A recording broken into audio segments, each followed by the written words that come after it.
How we doing, Formula 1 fans? Welcome to another F1 Manager 22 video, and today we're going to be diving into the performance targets. So these are targets you can set with your sponsor to boost your income over a race weekend. Now, depending on which team you are, your targets may be different in terms of which kind of qualifying target, race target, or hot streak target you might have. You can set them yourself as well. Obviously, this is under my Red Bull save, so this is going to be kind of like finishing really high.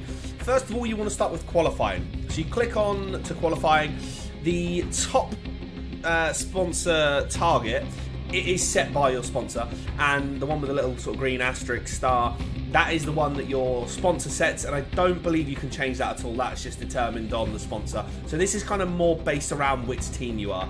They do seem a little bit low. Reach Q2 with 2 drivers for Red Bull should be pretty easy. It should really be both drivers top 5, probably. If not 2 drivers in the top 3. But you can go into the qualifying position, and if you select this, you can tick it if you want to take it on. So the first thing it will say is number of drivers 1 with a qualifying position of 2nd. So for me, my target is to get 1 driver into the top 2. I like to edit this. As you can see, the reward is only 137,000. If you change it to 2, it effectively doubles.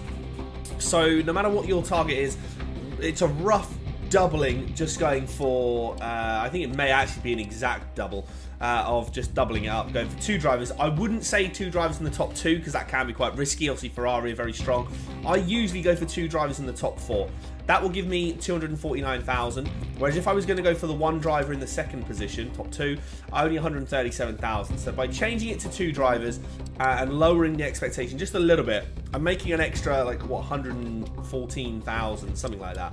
112,000 extra by doing that. Obviously, the risk goes up. Shouldn't really be having too many risks in quali. I will be releasing a qualifying strategy video as well. Both drivers for me will reach Q3, so I will put that up. That's 170,000 as well, just there. Then we'll go on to the race. So the finishing position for me at the moment is pretty strict. It's both drivers. It's basically get a 1-2. There is no potential loss for this. So you don't, if you don't achieve a top 2, like 1-2, you don't lose all of them. You don't lose anything. Whereas you lose things by over-promising in the first section. You can go for the fastest lap as well. Now, fastest lap is actually relatively easy to get when you are very smart and kind of really, really micromanaging everything. When you're a top team, I wouldn't say it's easy when you're using a lower down team. But if you're using the likes of Ferrari or Red Bull in Season 1 especially, all you want to do for a lap or 2, put your tyres on like conserve, which is the bottom level, the purple little dot. Fuel on save as well, which again I think is just conserve or low fuel. And then your ERS you want to put on harvest. What you want to do is when your driver's coming around, maybe the second last turn or the last turn, quickly whack everything up to full. So you want aggressive or attacking, whatever the top tier is for your tyre wear. You want your fuel mode to be on the top, which is push. You want ERS on deploy, not on overtake. You want it on deploy, which is about the 2nd or 3rd from the bottom. I think it's kind of the middle one, because you've got harvest, normal or neutral, then you've got deploy, and I think you've got like overtake as well. There's another one in there somewhere.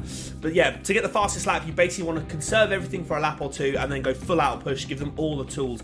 Obviously, make sure they're not in too much traffic as well. If they are catching a back marker, do be aware of that. I will tick fastest lap because it does give you another 126,000. It's not a crazy amount, but that's a mil over sort of 10 races. Now, the interesting one here is the hot streak targets. This is where you sort of make or break a lot of money. If you are a low down team, you want to be hitting these streaks. You want to make them realistic. For me, it's not too bad. It's qualify 4th or higher for 5 races in a row. So for me, obviously I signed Lando Norris for the Red Bull save. I've got Verstappen and Norris. We're pushing for 1-2s most weeks. Hot streak target is 5, so it's basically get 1 driver in the top 4 for 5 weeks in a row. Qualifying, that's pretty easy. For the race, it wants me to get both drivers in the top 4 for 5 weeks. This is the only one where it becomes a bit more awkward. I did set this myself because you do get the option to kind of set it, tweak it a little bit. I would always say try and do both drivers. However, you do have to bear in mind if you're a lower down team, if you're putting both drivers in, if one driver makes a mistake like a lock up or they spin or they crash, that is it. Your streak is gone. You only get that lump sum at the end as well. So you do have to be careful. It is definitely worth doing because this is where you can make a lot of money. So be smart with it. Do give it a go. Have a little tweak around. Let me know how you guys are getting on with the game. Let me know how your targets are. Do you think they're too difficult? Are they too lenient? Are they too easy to get? Let me know what you guys think. Do leave a thumbs up if you are new to the channel as well. Subscribe. Thumbs up. Leave comments. All that jazz. And I'll see you soon for another video.